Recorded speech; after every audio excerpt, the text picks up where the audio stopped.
Kejadian pasal 12 ayat 1 sampai dengan ayatnya yang ke-9. Kejadian 12 ayat 1 sampai dengan ayat 9.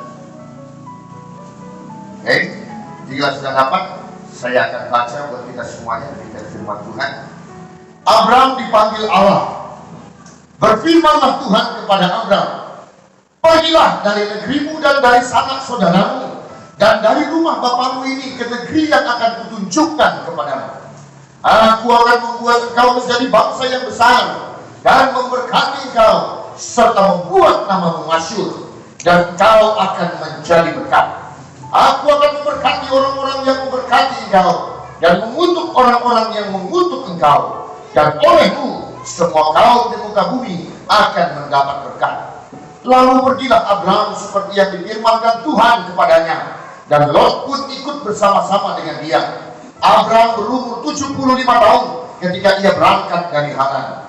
Abraham membawa Sarai istrinya dan Lot anak saudaranya dan segala harta benda yang didapat mereka dan orang-orang yang diperoleh mereka di Haran. Mereka berangkat ke tanah Kanaan lalu sampai di situ. Abraham berjalan melalui negeri itu sampai ke suatu tempat dekat Sikem, yakni pohon terbanting di More. Waktu itu orang Kanaan diam di negeri itu. Ketika itu Tuhan menampakkan diri kepada Abraham dan berfirman, aku akan memberikan negeri ini kepada keturunanmu. Maka didirikannya di situ mezbah bagi Tuhan yang telah menampakkan diri kepadanya. Kemudian dia pindah dari situ ke pegunungan di sebelah timur Betel. Ia memasang kemahnya dengan Betel di sebelah barat dan Ai di sebelah timur. Lalu ia mendirikan di situ mezbah bagi Tuhan dan memanggil nama Tuhan. Sesudah itu Abraham berangkat dan makin jauh ia berjalan ke tanah Negev. Saudaraku, tema buat kita semuanya hari ini adalah diberkati untuk menjadi berkat. Ini adalah sesuatu yang perlu coba sama-sama kita ucapkan. Diberkati untuk menjadi berkat. Sekali lagi. Haleluya. Saya harap ini semua kita ingat. Karena apa? Bapak Ibu, manusia itu paling suka sekali minta sama Tuhan supaya diberkati. Pengen supaya hidupnya diberkati dengan luar biasa, dilimpahi berkat yang berlimpah. Tetapi dengar ini baik, tidak satu pun yang dalam kehidupan kita yang Allah melakukannya tanpa ingin bertujuan akan sesuatu. Dan tujuan dari segala sesuatunya itu adalah supaya kita bisa menjadi berkat, sehingga nama Tuhan dipermuliakan melalui kehidupan kita. Apakah kita ingin diberkati semua? Boleh lambaikan tangannya. Dan siapakah yang mau menjadi berkat? Boleh lambaikan tangannya. Berarti semua diberkati dan hidup untuk menjadi berkat bagi orang lain. Nah saudara, kita belajar dari seorang hamba Tuhan yang bernama Abraham. Bapak Ibu, begitu luar biasanya Abraham sehingga dikatakan sebagai apa? Bapa dari segala yang percaya, ketika namanya diganti menjadi Abraham. Tetapi Abraham dalam namanya sebelumnya, namanya yang lama, artinya yang mengagumkan. Saudaraku yang terkasih dalam nama Tuhan Yesus Kristus, latar belakang inilah peristiwa yang pertama bagaimana Abraham dipanggil oleh Tuhan. Dia pada akhirnya menjadi orang yang sangat diberkati. Bahkan keturunannya adalah keturunan yang dikatakan Tuhan sebagai umat pilihan Tuhan. Nyata segala firman Tuhan, digenapi segala firman Tuhan yang disampaikan kepadanya, itu semua terbukti dan semua digenapi oleh Tuhan kita. Nah saudara, persoalannya adalah bila kita ingin diberkati sebagaimana Abraham diberkati Tuhan dengan luar biasa, kita juga harus mengalami dan mau ikut di dalam satu fasenya. Allah kita atau Tuhan kita adalah Tuhan yang sangat menekankan yang namanya proses. Tuhan kita itu yang membedakannya dengan iblis. Kalau iblis bisa membuat segala sesuatu dengan instan dan mau melakukannya dengan instan, tetapi pada akhirnya di belakang dia akan menuntut bayaran. Kalau Tuhan kita tidak, dia menginginkan yang namanya proses. Sudah siapkah dia membentuk kita dulu supaya siap untuk diberkati. Dan kemudian akhirnya kita boleh diberkati oleh Tuhan. Nah saudara, bagaimana kita bisa diberkati Tuhan dengan luar biasa? Ada proses yang harus kita lalui. Abraham adalah orang yang melalui proses ini. Dan ini bukan proses yang mudah, Bapak Ibu. Saudara, kalau kita lihat tadi dalam pembacaan firman Tuhan, waktu Abraham menuruti apa kata Tuhan untuk pergi meninggalkan negerinya, ini bukan perkara yang mudah. Saudara bayangkan, dia pergi dengan segala harta bendanya, dengan segala aset yang dia miliki, dia bawa itu pergi. Artinya, di Haran, di tempat dia bersama dengan bapaknya, Abraham itu hidupnya sudah cukup layak. Abraham itu hidupnya sudah cukup nyaman. Dia bukan orang yang berkekurangan. Alasan orang merantau kira-kira apa, Pak? Aku berangkat lagi dari kampung ini, merantau lagi ke kota. Coba alasannya apa? Pak Marbun waktu dulu berangkat dari sana, apa yang mendorong Bapak berangkat dari kampung Bapak? Karena ini memperbaiki hidup. Di kampung mungkin susah, di kampung mungkin gak punya uang, di kampung kita gak punya apa-apa. Kita perhatikan diri untuk melangkah maju supaya hidup yang lebih baik. Tetapi dengan ini baik, Abraham berangkat dari Haran, berangkat dari kampung bapaknya, bukan karena dia miskin. Dia sudah sangat diberkati, dia sudah sangat memiliki, dia sudah sangat nyaman. Istri ada, kemudian harta berlimpah, sanak saudara familinya semua di Haran sana pasti sangat menghormati. Dia sudah di titik yang sangat nyaman pada saat itu. Tetapi Bapak Ibu, ini dia, kalau kita ingin diberkati oleh Tuhan, maka yang menjadi fondasi atau dasar kita yang pertama adalah ketaatan. Dan ketaatan itu menuntut harga yang harus dibayar. Terkadang kita harus melupakan kenyamanan kita. Kita harus meninggalkan segala sesuatu yang ada di belakang kita. Sama ketika saudara, kita memutuskan untuk menjadi pengikut Kristus, maka yang harus kita lakukan adalah pertobatan. Kita harus melakukan pertobatan. Pertobatan itu artinya apa? Meninggalkan semua kenangan yang masa lalu, melupakan semua dosa yang kita perbuat, dan berarah kembali kepada Kristus dan salibnya. Ada yang ditinggalkan, Bapak Ibu. Ada yang harus dikorbankan.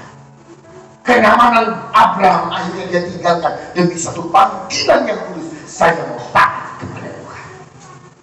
Saudara, saya ingat itu beberapa minggu ketika kita sudah tidak beribadah lagi di gereja, beberapa anak Tuhan mendatangi saya dan berkata, Pak, kenapa kita kalah? Kenapa kita nggak ibadah? Bla bla bla dan segala macam, seolah-olah dia orang yang paling beriman. Dia cuma bilang begini, loh, pada saat ada gereja kita itu bebas sekali untuk beribadah, nggak ada sakit penyakit. Saya nggak pernah lihat Anda ke gereja ini. Bahkan Natal pun nggak. Kenapa giliran sekarang dibredel? Kenapa sekarang giliran kita karena mencegah penyebaran virus corona, terus kemudian kita berkata, kenapa nggak gereja, seolah-olah kita yang paling rajin ke gereja kita? Bapak Ibu yang terkasih, kalau mau taat pasti ada harga yang harus dibayar. Kalau mau taat pasti ada harga yang harus dibayar. Taat kepada kebenaran firman Tuhan. Orang lain mungkin akan mencela kita, dan kita pada akhirnya insting kita sebagai manusia pasti kita mau membalas. Kita dihina, kita bisa menghina orang. Ketika kita diperlakukan buruk sama orang, kita bisa melakukan hal yang sama sama orang. Tetapi orang yang taat, dia akan tahu dia adalah penghakiman miliknya Tuhan, dia adalah penghukuman miliknya Tuhan. Sekalipun dia mungkin merasa lemah, merasa terhina, tetapi biarlah, saya punya Tuhan yang membela saya, tidak perlu saya bela dia. Ada harga yang harus dibayar untuk melakukan ketaatan. Hari ini kita tinggalkan rumah kita, mungkin piring belum sempat dicuci, mungkin lantai belum sempat dihamba, kita datang beribadah. No problem, itu semua harga yang harus dibayar. Ayo saudara, kalau saudara ingin diberkati, maka hal yang pertama yang harus kita lakukan adalah mau menjadi orang-orang yang taat di hadapan Tuhan. Lalu kemudian Bapak Ibu yang terkasih dalam nama Tuhan Yesus Kristus, pada ayat yang keempat dikatakan, lalu pergilah Abraham Abraham seperti yang difirmankan Tuhan kepadanya, dan Lot pun ikut bersama-sama dengan dia. Abraham berumur 75 tahun ketika ia berangkat dari Aram. Nah saudara, kemudian ketika Abraham menjadi orang yang taat, Tuhan katakan, ini loh janji yang akan memberikan kepadamu. Aku akan memberkati engkau. Bahkan siapa yang memberkati engkau, hidupnya pun diberkati. Dan siapa yang mengutuk engkau, orang tersebut hidupnya juga akan berkutuk. Ini janji Tuhan kepadamu. Dan saudara, pada akhirnya dia hidupnya menjadi orang yang diberkati. Dimanapun pada akhirnya dalam perjalanan si Abraham, dia percaya satu hal. Dia percaya akan janji Tuhan yang memanggil dia. Pak Bu, ayo Pak Margun, kita merantau. Pertanyaan Pak Margun, jawaban Pak Margun, pertanyaan Pak Margun pasti pada satu hari pada orang yang mengajak dia pasti begini. Merantau kemana kita? Dan begitu. Ya, kemana kita? Ayo pergi, kemana? Kan begitu. Abraham, pergilah dari tanah Bapa ke negeri yang kujanjikan kepada. Negeri yang mana? Gak dikasih tahu Tuhan. Tuhan gak bilang Kanaan tempat tidak ada. Tuhan katakan pergi. Wah, ini iman yang luar biasa. Akhirnya dia mewarisi berkat dari Tuhan. Karena apa? Dia sangat mempercayai janji Tuhan yang sudah memanggil dia. Bapak Ibu yang terkasih dalam nama Tuhan Yesus Kristus, keadaan sekarang semakin susah, Bapak Ibu. Ekonomi sekarang berdarah-darah. Kesulitan akan semakin parah. Tetapi dengar ini baik, disinilah kita membuktikan kita adalah orang-orang yang beriman akan setiap janji yang Tuhan berikan buat kita. Bahwasanya Tuhan yang saudara dan saya sembah, Tuhan yang pelihara kita, Tuhan yang sanggup mencukupkan yang kita perlukan. Inilah waktunya buat kita untuk membuktikan kebenaran firman. Benarkah Tuhan akan senantiasa memberikan pertolongan bagi yang berseru kepadanya. Abraham tidak takut kemana dia harus melangkah. Karena dia begitu percaya kalau Tuhan yang sudah panggil, dia pasti akan menolong, dia pasti akan menyertai. Kita tidak tahu apa yang bakal terjadi 2-3 tahun ke depan atau 2-3 bulan ke depan. Seperti apa parahnya nanti ekonomi, seperti apa parahnya nanti tekanan yang boleh terjadi buat kita. Tapi dengar ini baik, engkau dan saya punya Tuhan yang berjanji dan tidak akan pernah melupakan untuk menggenapi. Pemeliharaannya akan terus buat kita semua. Amin. Saya lihat banyak sekali kesaksian buat kita. Saudara, gereja kita kecil, ya kan? Bahkan untuk menghidupi hamba Tuhan juga mungkin masih kurang. Tetapi Tuhan membuktikan gereja Tuhan juga boleh berbuat. Setiap bulannya gereja harus hadir untuk memberikan pertolongan kepada sidang jemaat semua. Dan itu sudah dibuktikan oleh Tuhan kita yang luar biasa. Nah saudara, apa maksudnya dari itu semua? Ketika saya mau dari gembala, sebagai gembala memutuskan untuk memberikan bantuan itu, Bapak Ibu yang terkasih, saya mau beritahukan, kita punya Tuhan yang pelihara hidup kita. Engkau mungkin kehilangan pekerjaan saat ini. Engkau mungkin ekonominya sedang amburadul saat ini. Tapi dia tetap ada yang menanti. Tapi dengar ini baik, berseru dan tetaplah beriman kepada janjinya. Dia Tuhan yang tidak akan pernah ingkar janji. Pak Tambah dalam keadaan sakit seperti itu, kami juga mendapatkan musibah seperti itu. Tetapi bagaimana Tuhan sanggup memberikan pertolongannya sehingga semuanya boleh berjalan dengan baik. Ayo saudara, ini batunya buat kita. Saya sering berharap begini, dalam doa saya kalau masa-masa yang sulit, saya percaya satu Tuhan sedang membuat saya sedang pemanasan ini.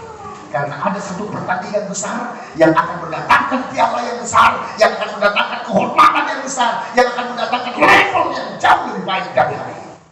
Jadi hari ini mari saudara, kita mungkin boleh sedang susah, kita mungkin dalam kekurangan, tapi anggaplah itu pemanasan dari Tuhan supaya kita bersiap dalam suatu pertandingan yang besar. Dan ketika kita menang dalam pertandingan itu, ada berkat besar yang menanti buat kita semuanya. Katakan, saudara harus siap dengan itu.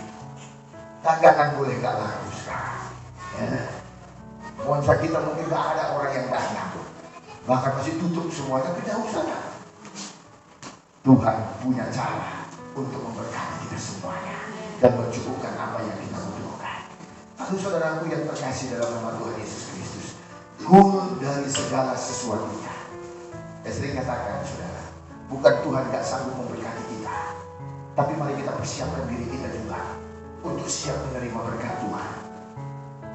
Waktu kalau kita dalam keadaan susah saja tuh, kita masih belum bisa jadi orang yang taat.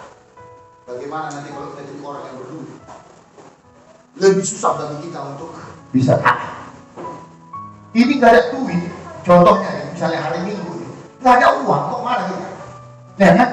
Duit gak ada. Jalan-jalannya cuma satu ke gereja kan itu ada. Minimal pakai baju agak cantik lah, ya kan? Daripada mandi gak mandi di rumah berapa bulan. Tapi itu pun kita gak sempatkan. Bagaimana kalau saudara punya uang miliaran ratusan juta? Gak sempat datang ibadah. Kemana Pak? Ini weekend ini kita kemana? Oh, kita kemana Pak? Gitu kan? Minggu depannya lagi kemana kita Pak? Ini liburan anak-anak loh. Kemana kita? Oh, kita ke Spanyol, ke macam lah ya kan? Karena itu mari persiapkan diri kita. Ini waktunya buat kita mempersiapkan diri kita semuanya. Tuhan kita sanggup memberkati kita. Tuhan kita sanggup untuk menolong kita, memberikan apa yang kita perlukan. Tuhan kita sanggup. Persoalannya, siapkah kita kalau seandainya Tuhan berikan itu buat kita? Saya lihat Andre Taulani dalam TV-nya ya kan, di YouTube juga. Gampang aja kayak beli kacang goreng, beli Lamborghini, beli apa, mobil-mobil mahal semua. Pengen juga ya Tuhan berkatilah supaya mobil sini yang berubah jadi Aventador ya kan. Andai kata dikasih Tuhan lah ya kan. Datang Andre Taulani, Pak Pendeta aku kasih lah sumbangan Aventador. Apa sanggup aku ngisi-ngisinya? Enggak. Belum siap saya buat itu. Beli kereta NMAX saja pun apa ya kan, ngisi bensinnya masih yang 10 ribuan kan gitu. Kalau dikasih yang Aventador gitu. Saudara yang terkasih, begitu juga bukan Tuhan gak sanggup memberkati kita.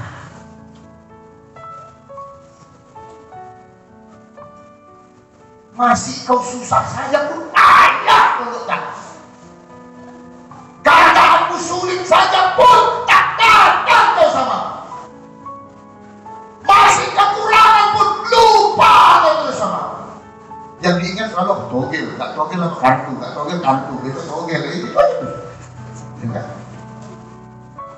Ada cicak jatuh nomor sekian, cicak jatuh apa? Ya lah. Ya kan?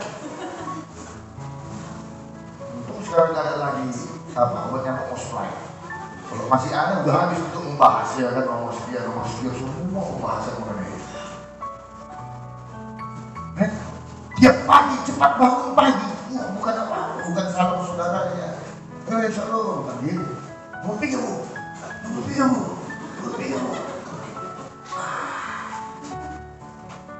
Betul semua. Kalau nggak keluar semua betul. Malah betul orang naik kereta jatuh dia bekanya segitu katanya. Hati-hati saudara. Masa yang sulit ini akan menarik kita untuk lebih tertarik kepada dosa. Betul? Ya, hati-hati. Saya lihat fenomenanya makin ke sana. Susah, tapi di meja judi tetap terus orang ada. Main kartu terus orang ada. Minum tua terus orang ada. Alasannya untuk sehat, padahal mati juga gara-gara tua tadi ya kan. Hati-hati saudara. Bapak Ibu yang terkasih dalam nama Tuhan Yesus, siapkan hidup kita supaya layak menerima berkat Tuhan. Abraham pada akhirnya diberkati Tuhan dengan luar biasa. Karena apa? Dia menjadi orang yang mau taat kepada Tuhan. Dia mau menjadi orang yang beriman kepada janji Tuhan. Pasti akan digenapi dalam kehidupan. Pasti akan dinyatakan dalam hidupku. Sehingga dia tidak perlu tahu kemana tempat yang Tuhan mau arahkan. Dia tidak perlu tahu apa maksud Tuhan dari semuanya. Yang dia tahu, saya percaya kalau Tuhan sudah janji, saya pasti akan mendapatkan janji itu. Dan itu yang dilakukan dan terjadi dalam hidupnya. Banyak cara Tuhan, saudara. Tapi dengar ini baik. Allah merindukan engkau supaya kau hidupnya diberkati. Iya itu baik. Tetapi karena itu kalau sekarang kita masih dalam keadaan susah, ayo persiapkan diri kita, kuatkan diri kita, supaya kita layak menerima berkatnya, supaya kita layak untuk menerima segala kebaikannya. Lalu kemudian katakan kepada Tuhan, aku mau menjadi berkat. Amin. Ya, hidup itu nggak bisa jadi milik kita sendiri, Bapak Ibu. Ya, jangan nanti waktu naik kereta, ya kan, gimana lah, sanggup bayar itu namanya susah dan segala macam, ya kan. Nah, tidak naik mobil tetap juga nggak diingat, sedikit pun nggak bisa menjadi berkat. Ingat ini baik. Katakan di hadapan Tuhan sekalian, Tuhan berkati aku supaya aku bisa menjadi berkat bagi orang lain. Amin. Kalau itu yang menjadi motivasi kita percaya, tinggal menunggu waktunya. Tuhan akan menolong dan memberkati kita semua. Mari kita boleh hidup untuk menjadi berkat. Mari kita berdoa di hadapan Tuhan supaya kita boleh diberkati. Dan pada akhirnya yang jadi kerinduan kita memberkati orang lain juga akan kita lakukan dalam hidup kita. Hidup menjadi berkat, hidup diberkati, dan hidup boleh menjadi berkat buat kita semuanya. Amin. Kita bersatu di dalam doa. Terima kasih Bapa kami yang baik, terima kasih Allah kami yang hidup. Kami bersyukur untuk kebaikan-Mu, kami bersyukur untuk kemurahan-Mu. Renungan firman Tuhan yang boleh kami dengarkan pada siang hari ini, biarlah boleh menjadi berkat buat kami semua. Ajar kami menjadi umat yang taat Tuhan, yang mau menjadi umat yang mau percaya akan janji Tuhan, pasti akan digenapi dalam kami. Dan yang menjadi motivasi kami adalah Tuhan boleh berkati kami, supaya hidup kami juga boleh memberkati sesama kami. Terima kasih Tuhan Yesus. Terpatrilah firman-Mu dalam hidup setiap anak-anak-Mu. Biarlah firman Tuhan, sungguh-sungguh Tuhan akan mengubahkan kehidupan setiap kami. Kami punya Bapa yang rindu memberkati setiap anak-anaknya. Tapi biarlah kami mempersiapkan hidup kami, mempersiapkan diri kami, supaya kami layak sebagai orang-orang yang diberkati oleh Tuhan. Terpuji nama-Mu Bapa di doa kami. Dan kami akhiri pemberitaan firman-Mu dengan ucapan syukur dalam nama Putra-Mu yang kudus, Yesus Kristus, Tuhan dan Juru Selamat kami yang hidup. Haleluya, haleluya. Kita yang percaya dan diberkati Tuhan, sama-sama kita katakan amin.